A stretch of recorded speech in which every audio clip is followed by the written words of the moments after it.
Paraguay, sí, porque por muchas razones. La Internacional Socialista ha sido una plataforma transformadora en distintos lugares del mundo y, por supuesto, el segundo pilar lo llamaba Willy Brandt. América Latina jugó un papel muy importante. La verdad es que la Internacional que represento era un movimiento muy limitado y muy poco conocido hasta los años 70, cuando fue la lucha por la democratización del sur de Europa, por la democracia en España, en Portugal, en Grecia, ¿no? Juntó un esfuerzo de países europeos que después se trasladó, porque ya venía con la experiencia de estas tres dictaduras, regímenes totalitarios dentro de la Europa, a la América Latina. Willy Brandt solía hablar de que América Latina era el segundo pilar de la Internacional, y efectivamente lo fue. Porque en esa época, bueno, se multiplicaban las dictaduras. Yo iba a Naciones Unidas a nombre de los jóvenes de la Internacional Juvenil Socialdemócrata y participaba en todos los esfuerzos por adoptar resoluciones condenatorias de las violaciones de los derechos humanos, y sobre todo en América Latina. Le digo, el mundo tenía mucho gobierno autoritario, pero destacaba América Latina siempre, porque si uno presentaba una resolución por Chile, por los derechos humanos en Chile, estaba previsto. ¿Quiénes votaban en contra? Le digo, ni siquiera el Shah de Irán se atrevía a votar en contra en esos años. Votaba Paraguay, Uruguay, Nicaragua, ¿no? Argentina, ¿no? Brasil, todos los regímenes autoritarios. Era una lista. Cuando eran muy exitosos tenían 11 votos. Y eran la 11 dictadura de América Latina. Era un contraste increíble, porque ciento y tantos países votaban por incluyendo muchos gobiernos autoritarios del mundo, pero América Latina votaba por eso. Pues de ahí que la Internacional se ha transformado en una gran plataforma por la democratización. Y ese ha sido el signo de la lucha política en todos los continentes durante los últimos 30 años. La caída del muro de Berlín, la lucha por la democracia en Europa Central y del Este, la lucha nuestra de la América Latina, la lucha en los países del África, que tuvo además, junto no solamente el desafío de abrir los caminos de la libertad, el respeto a los derechos, sino que la independencia nacional, porque incluso eran colonias, lo que llamamos entonces la lucha por la liberación nacional. Y hasta el día de hoy ustedes lo ven ahí, ¿no? Está el ANC, el Congreso Nacional Africano, la Imperial en Angola, etc. Han cumplido con la tarea de la independencia, porque en un campo de batalla u en otros lugares, a través de mucho sufrimiento, ¿no? Muchas víctimas, guerras, ¿no? Lograron la independencia, pero hasta el día de hoy se está aún avanzando y tratando de conquistar la democracia, de la manera que la entendemos, ¿no? Ustedes vieron los desarrollos de las últimas semanas del Congreso Nacional Africano, como ha tomado tiempo, ¿no? Que la democracia, de la manera que la entendemos los demócratas, ese respeto a los derechos, a la libertad, que enraizado verdaderamente, ¿no?, incluso en estos partidos o en estas sociedades. Y eso es una de las características de la lucha por la democracia. Es más fácil y mucho más rápido, por supuesto, terminar con los gobiernos autoritarios. En pocos días, desde la revolución del terciopelo en Checoslovaquia a todas las revoluciones que conocimos democráticas en otros lugares del mundo, ¿no?, que han dado paso a gobiernos democráticos. Y ha surgido entonces estos nuevos actores que son los partidos políticos en una forma mucho más relevante. Fue difícil, les digo, yo transité eso. En la Europa del Este, para decirles algo interesante, uno no podía llamarse ni socialista ni socialdemócrata, porque todo esto estaba confundido con lo que había sido la experiencia autoritaria del comunismo. Pero le digo algo más, ni siquiera uno podía llamarse partido, porque el partido era un concepto que se asociaba a una asociación de individuos que poco menos era de delincuentes, ¿no? Y porque esa era la realidad. en muchos otros países que vivieron bajo dictaduras autoritarias. Entonces hubo que reconstruir todo lo que era el concepto del socialismo democrático, porque el socialismo que nosotros representamos es un socialismo que vive en la democracia, que lucha por el respeto de los derechos y las libertades que solo son protegidas a través del sistema político democrático. O sea, hemos podido presenciar a través del mundo las luchas por la independencia, por la libertad, por la democracia, y hemos visto cómo han caído rápidamente los dictadores, unos acá, otros allá. Algunos quedan, pero muy poquititos. Y en este proceso, por eso la Internacional Socialista se desarrolló de una organización hace 30 años prácticamente centrada en Europa, con pocos partidos, a una organización mundial, porque la socialdemocracia se transformó en un arquitecto de la democracia a través del mundo. Y hemos recogido mucha experiencia. Una de ellas es que es relativamente rápido, en el tiempo, bueno, son luchas de muchos años, pero cuando surgió la energía, cayeron los gobiernos déspotas y las dictaduras. Ha sido eso quizá a veces más rápido y más fácil, curiosamente ponerlo de esa manera, pero es así, que construir entonces un sistema verdaderamente democrático. Ha sido, lo conocemos por experiencia, es un proceso complejo, largo, etc. ¿Y qué queremos nosotros en ese proceso? Que el caso que yo me planteo para ustedes aquí en Paraguay corresponde a la realidad de ustedes en esta parte del mundo. ¿Qué es lo que esperamos? ¿Cuáles son las expectativas? Queremos tener un país que sea democrático, que haya elecciones libres, regulares, garantías, los derechos, las libertades, todo lo que significa la democracia. Queremos tener un país que sea próspero, ¿no? Que avance, que produzca y reparta los resultados de la actividad económica, que sea inclusivo, que agrupa a todos, que no discrimine, que no tenga hombres, mujeres, colores, idiomas. Ayer estaba yo mandando una declaración a Camerún, porque ahí están peleando ahora los que hablan francés con los que hablan francés, con los que hablan inglés, porque son viejas colonias de Francia, de Inglaterra. Que sean estables, porque la democracia necesita tener un grado de estabilidad. Que sea pacífico. Aún hay partidos, hay fuerzas políticas, y hoy día con los desafíos del populismo, el nacionalismo, aún surgen más inquietudes, ¿no? Una sociedad democrática tiene que ser pacífica. Tiene que estar, y ese es otro objetivo nuestro, de todos los socialdemócratas y de los partidos que yo represento, que países que estén bien gobernados. Queremos países y sociedades que sean respetuosas de la ley. Y en este esquema de cosas, relativamente libre de corrupción, porque eso socava, ¿no?, lo que es el objetivo de este compromiso democrático. Y ahí sacamos muchas conclusiones. Yo anoche, en una conversación que tuvimos más detallada y larga, mencioné algunas.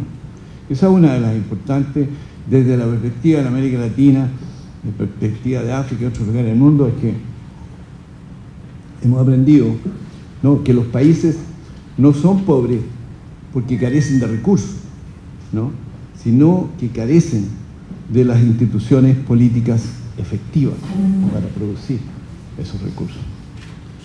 Y esa es una realidad, ¿no? Y vemos países con muchos recursos, pero son pobres. Miren ustedes Venezuela hoy día. Bueno, yo si estuviera en África, pues, tendría varios otros países que nombrar. Pero estoy aquí, ¿no?, un país con las mayores reservas de petróleo en el mundo, y la gente no tiene que comer. Y está muriendo. No hay recursos para hacer la diálisis para la gente que está enferma. No hay medicina, no hay medios, etc. Bueno, ¿por qué no hay entonces esas instituciones políticas por las que nosotros hemos luchado? Entonces, tenemos distintos momentos, hay una cíclica aquí, distintas instancias de esta lucha democrática. Y ahora estamos en esa parte de la lucha en que se trata justamente de eso, de tener un país democrático, próspero, inclusivo, estable, pacífico, bien gobernado, respetuoso de la ley y relativamente libre de corrupción. Y esto es una visión que podemos recoger de la experiencia de nuestro grupo internacional en todas partes del mundo. Y los países han estado avanzando. En África, hoy día hay un nuevo, después de un conflicto que duró casi 30 años, un nuevo presidente, Joao Lourenço, un hombre de nuestra fila, que tomó el poder hace 6 meses y está produciendo grandes cambios. Tarea 1, y un país con muchos recursos, grandes recursos petroleros, una industria de diamantes, el hombre está, pero mal revertido, donde había corrupción, donde había autoritarismo, etc. Y hoy día está, primera tarea, la lucha contra la corrupción. Y segunda, la lucha, empoderando a la gente, manteniendo un diálogo con todos. Y aquí quiero introducir algo que me parece importante de mi experiencia socialdemócrata. Si miramos cómo la economía ha acompañado todos estos procesos, la socialdemocracia surgió como un gran movimiento exitoso en Europa después de los años 60 y 70, porque hubo todo el esfuerzo para superar lo que fue el trauma de la guerra, la Segunda Guerra Mundial, que dejó devastado grandes partes del continente. Y ahí surgió algo muy importante: la claridad sobre 3 factores o elementos fundamentales del proceso económico, que eran los trabajadores, los sindicatos, que era el Estado, o digamos hoy día las regulaciones, y tercero, los empresarios, o las empresas, digamos el capital. Y todos entendieron, bueno, dentro del movimiento socialdemócrata, que había entonces que trabajar en armonía con estos 3 elementos. Y la verdad que uno puede mirar el transcurso de estos últimos 30 o 40 años como de qué manera esto ha jugado, porque hay algunos que solo se han centrado en las empresas, en medio de los sindicatos, empresarios, o la señora Thatcher, por ejemplo, que terminó casi con los sindicatos en Inglaterra, porque para ella era solo importante, ¿no?, en las empresas del capital. Otro, no, el señor Reagan, and Reaganomics. ¿De qué se trataba? Se trataba de terminar con el Estado, que significa, se trataba de terminar con la regulación, se trataba de terminar con el papel regulador de las instituciones, ¿no?, en la economía. Otros que desconocían a los sindicatos, y ahí tenemos varias experiencias neoliberales de que no toman en cuenta a los trabajadores. Y la verdad es que esta relación ha sido tremendamente clave. Y creo que dentro de nuestros países, en América Latina, tenemos mucho que aprender de esto, independientemente de que sea una forma muy socialdemócrata.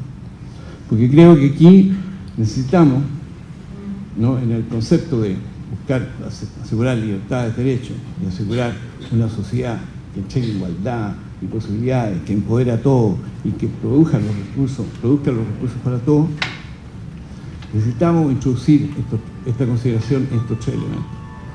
Tenemos que tomar buen recuerdo de los trabajadores. En América Latina, en este país y en muchos países de la región, los trabajadores no tienen las protecciones que tienen en sociedades desarrolladas. Hoy día en Europa, más allá de lo que fue ese pequeño capítulo de la señora Thatcher, ¿no es cierto?, los trabajadores tienen derechos reconocidos, hay leyes laborales que se cumplen, ¿no? Alguien me decía aquí que venía en el avión conmigo cuando viajaba para acá, que trabajaba en el supermercado, me dijo que trabajaba los 7 días de la semana, que entraba a las 6 de la mañana y no salía hasta las 8 de la noche a su casa. Una mujer que venía en el avión conmigo. Le pregunté, ¿cómo tiene trabajo usted? ¿Qué es lo que hace? Bueno, eso no es solamente aquí, lo pasa en muchos lugares. En Europa, ¿no es cierto?, la lucha era por las 36 horas, en Francia, etc. Pero las leyes laborales. Le preguntaba, discutía con el senador de mi país, muchos candidatos a presidente. En Inglaterra, y la Inglaterra post-Thatcher también, le digo, los empresarios tienen que contribuir al fondo de las pensiones. Cayó ahora una empresa hace 2 semanas que se llama Carillon, que es una mega empresa constructora, ¿no?, que también la utilizaba el Estado para grandes construcciones, una especie de Odebrecht inglesa, ¿no? Y en el haber de todas las deudas que han quedado y quienes sufren la caída de la empresa y el quiebre, son los trabajadores, porque debían más de 200 millones de libras esterlinas, casi 800 millones de dólares, en contribuciones a las pensiones de sus trabajadores.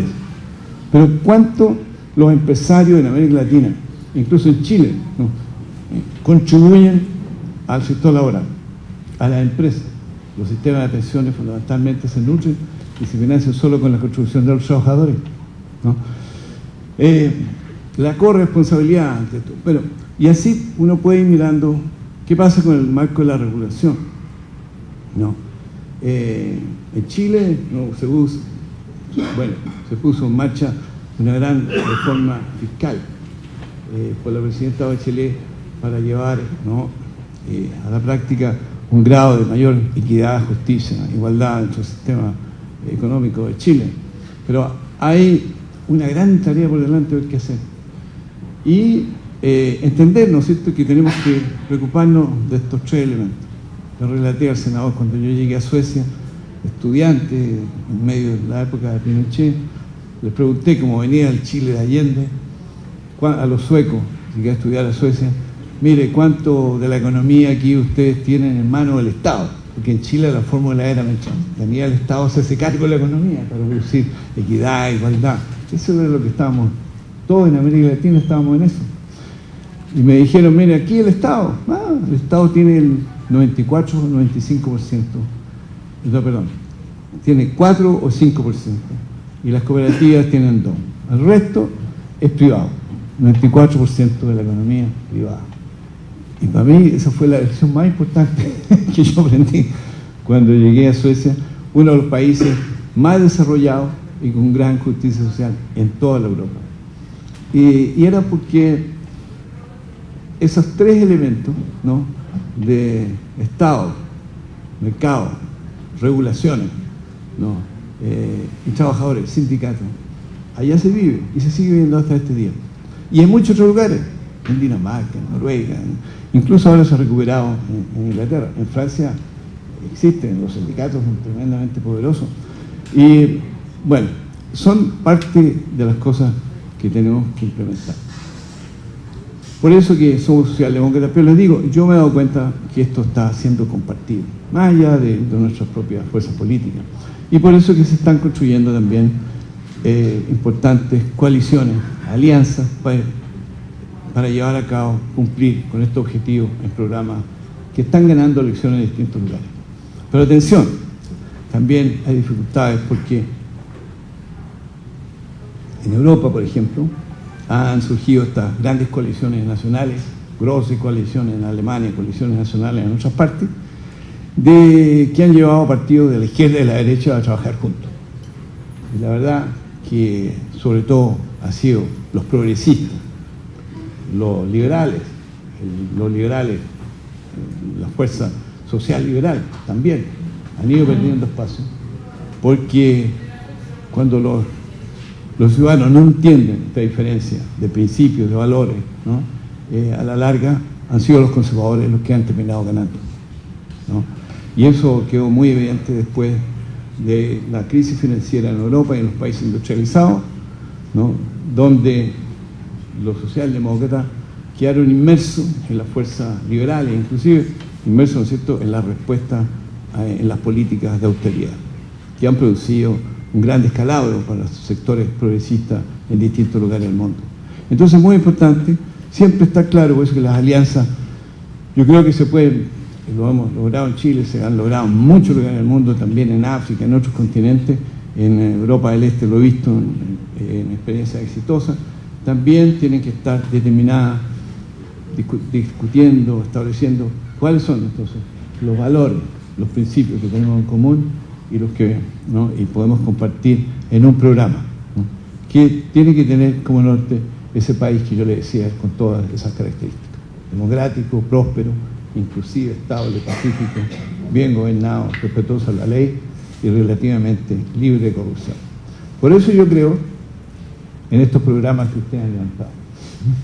Por eso yo vine aquí hace 10 años atrás, ¿no?, cuando se preparaba esa elección del 2008.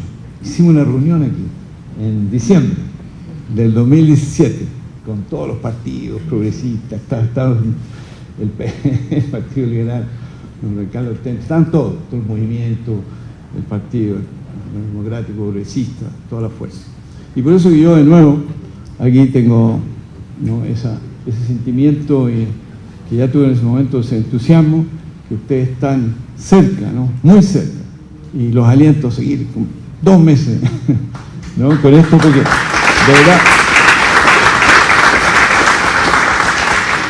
verdad creo que ustedes pueden llegar a esa meta, ¿no? Necesitamos construir ese tipo de sociedad. Paraguay necesita ese tipo de país que queremos construir nosotros. Paraguay se lo merece, y el esfuerzo de tantos años, ustedes esperando. En Chile nos ha ido un poco mejor, y aquí tenemos a nuestro senador, que es un artífice también de esos esfuerzos, ¿no?, y que nos representó esa visión. Y seguimos adelante, y estamos en la pelea, y estamos también optimistas del futuro, ¿no?, porque ese es el proyecto ganador, y estoy seguro que ustedes van a ganar con él. Gracias.